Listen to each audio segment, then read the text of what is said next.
warahmatullahi wabarakatuh.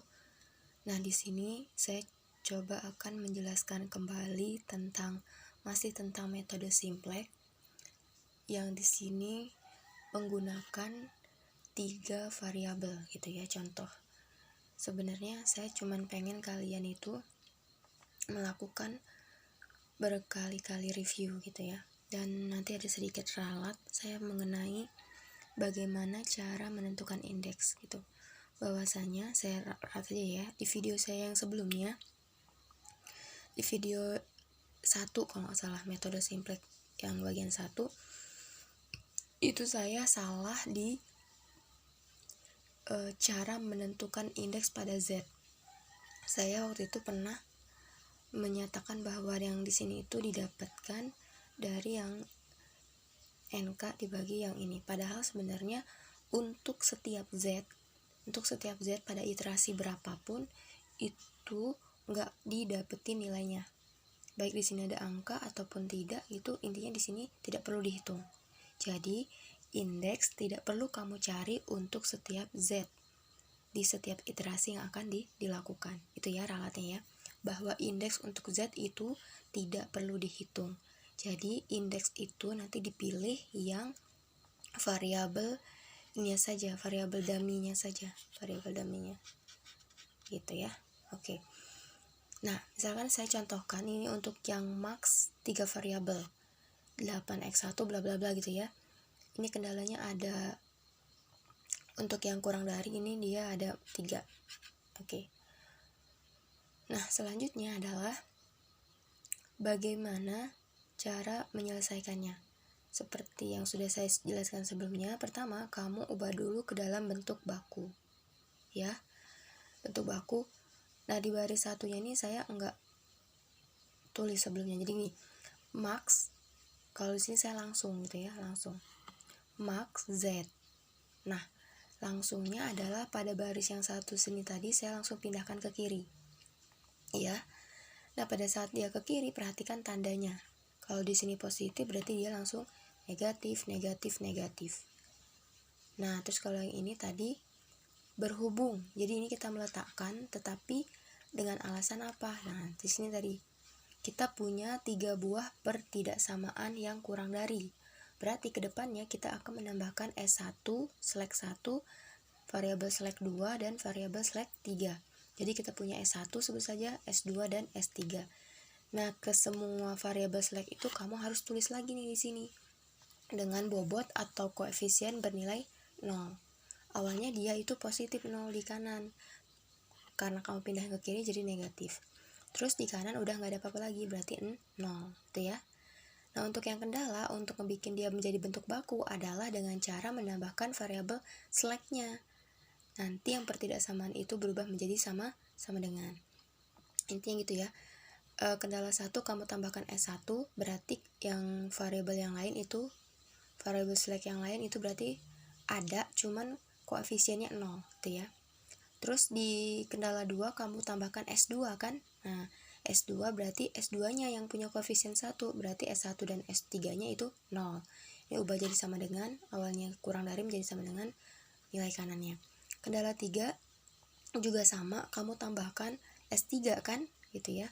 Kamu tambahkan S3 berarti S1 dan S2 itu berbobot 0 gitu, koefisiennya 0. Terus ini rubah jadi sama dengan, sebelah kanannya adalah 8 gitu ya.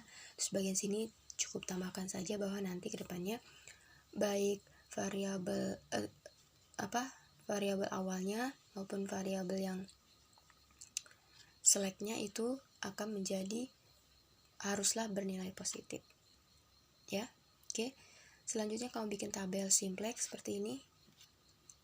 Seperti saya sudah jelaskan, hati-hati di sini kita punya S3 nilai kanan. Ini masukkan semua nilai variabel dummy-nya. Terus masukkan seluruh koefisiennya. Misalkan pada kendala ini ya yang udah ke kiri ya, nih. Min 8, min 7, min 3, 0, 0, 0, 0 gitu ya. Min 7, min 8, min 7, min 3, 0, 0. Terus yang di kendala 1 ini kalau nggak ada apa-apa berarti ini 1 ya. 1, 1, 2, 1, 0, 0, 4. 1, 1, 2, 1, 0, 0, 4. Kendala 2, 2, 3, 4, 0, 1, 0, 7. 2340107. Yang kendala 3 3620018. 3620018 begitu ya. Selanjutnya kamu lakukan iterasi.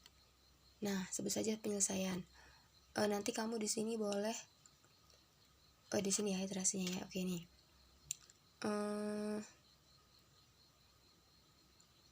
Ini saya biasanya nyebutnya melakukan identifikasi.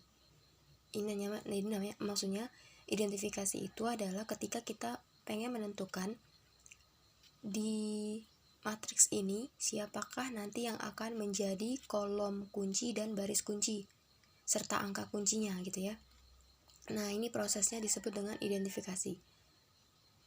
Identifikasi untuk iterasi 1 gitu. Caranya kamu tulis ulang di sini lalu kamu tampilkan indeks ya. Sebenarnya suka ada pertanyaan jebakan gitu, tapi walaupun kalau ujian mungkin tidak akan keluar. Jebakan di sini adalah terkadang mungkin ada satu soal yang sebenarnya kamu nggak perlu melakukan iterasi karena memang dia itu sudah optimal gitu. Contohnya gimana? Contohnya gini, kan kita harus tahu konsep dulu bahwasanya kalau kasusnya itu maksimum belum optimal apabila di Z itu masih ada yang negatif. Nah, contoh ini kan masih ada yang negatif nih kan ya, ada 3 buah malah gitu. Nah, ketika ternyata di sini masih ada yang negatif, ini tujuannya adalah mencari maksimum, berarti benar dong yang kita punya ini belum optimal. Maka dari itu kita perlu melakukan namanya iterasi. Tetapi kalau pada kenyataannya nanti di sini ternyata positif semua, kamu nggak usah capek-capek untuk melakukan iterasi karena itu sudah optimal. Karena di Z itu sudah nggak ada lagi yang negatif gitu. Dan juga sebaliknya, kalau misalnya kasusnya meminimumkan, ternyata di sininya itu di awal sudah positif semua. Misal kamu dapetin kayak itu kasusnya ya. Saya ulang, ininya meminimumkan terus di sininya tuh positif semua. Pas sudah kamu pindahin ke bentuk bakunya, ini positif semua gitu ya yang di sininya itu. Dari kanan yang di nilai kanannya, di kiri dari nilai kanannya itu positif semua.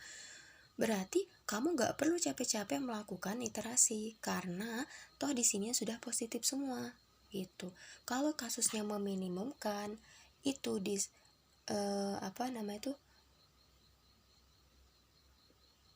kalau dia itu tadi kembali kasih saya. Kalau dia maksimum ketika di sininya positif semua berarti dia udah optimal jadi nggak usah lagi iterasi. Nah, kalau kasus minimum kalau misalkan di sininya itu sudah negatif semua berarti dia sudah optimum jadi kamu nggak perlu melakukan iterasi itu ya. Mudah-mudahan bisa dipahami. Nanti kamu ulang-ulang aja ya mendengarkannya. Oke. Karena di sini ini kasusnya maksimum dan ternyata ini masih ada yang negatif bahkan 3 buah berarti dia memang belum optimal.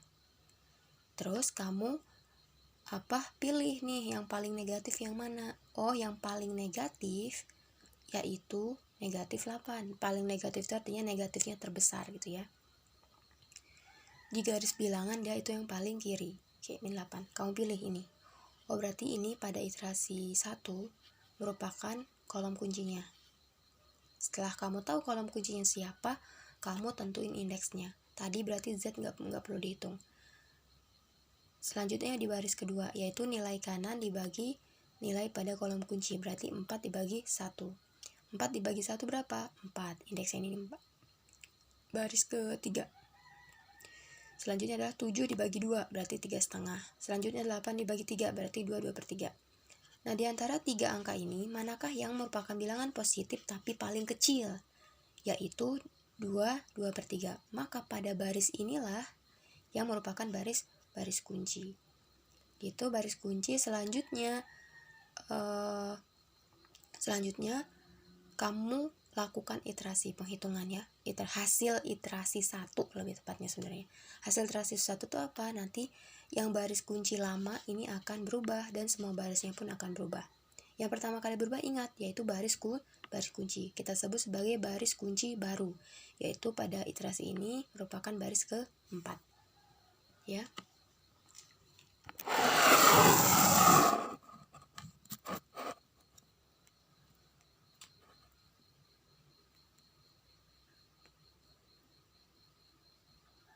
nih, baris keempat. Nah, perhatikan di sini baris 4. Ini saya yang hitungannya nggak saya tampilkan, nanti bisa kamu buktikan sendiri. Coba kamu cek. Baris 1 tadi. Ini dapatnya 1. Dan saya jelaskan secara verbal ya. Didapat dari, kalau kamu lihat di yang tabel sebelumnya, ini tuh ya. Ini kan angka kuncinya 3 tuh. Berarti di sini adalah 3 dibagi 3, 6 dibagi 3, terus 2 dibagi 3, 0 dibagi 3, 0 dibagi 3, 1 dibagi 3, 8 dibagi 3. Nah, dapatlah dia yang di baris 4 yang baru. Adalah angka-angkanya adalah ini. Tuh ya, 1, 2, 2/3, dan seterusnya. Terus untuk baris 1, ini kamu hitung dari rumus ya, cara rumus ya. Baris 1 yang lama dikurangi perkalian antara gitu ya nih. Dikurangi perkalian antara baris angka kolom kunci dikalikan dengan baris kunci yang baru. Bisa ya? Jatuh ya tadi kameranya.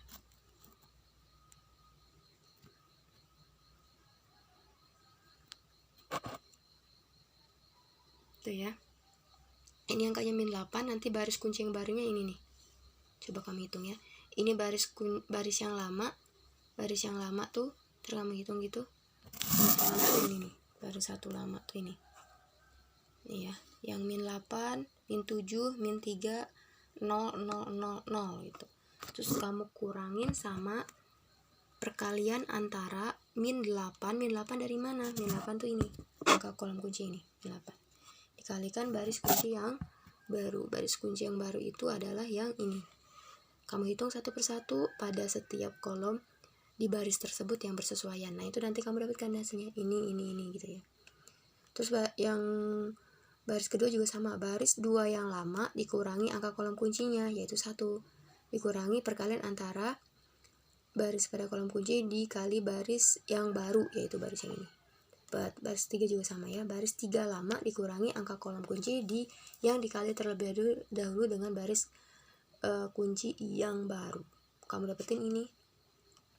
Terus ingat tadi karena yang berubah itu adalah di baris 1.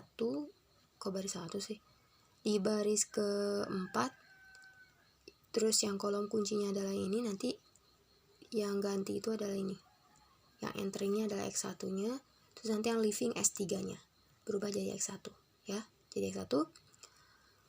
Oh, ternyata dari hasil iterasi 1 ini diperoleh Z-nya itu nih 0,973, 0,08/3. Sampai sini doang ya. Yang ini nggak perlu. Ini nggak usah. Nah, kamu lihat, oh ternyata di sini tuh udah nggak ada lagi yang negatif. Berarti ini tuh udah optimal. Ya, jadi kamu nggak perlu iterasi lagi. Udah, oke. Di sini sudah positif semua, berarti kamu dapat tarik kesimpulan. Oh, ini loh solusi optimalnya, yaitu kita dapatkan sebesar, ada variabel apa untuk X1, X2, X3-nya? Tuh. X1 itu adalah bernilai 8/3. Ya, ini X1 ini ya. X1 mana? Ini. 8/3. Ya, 8/3.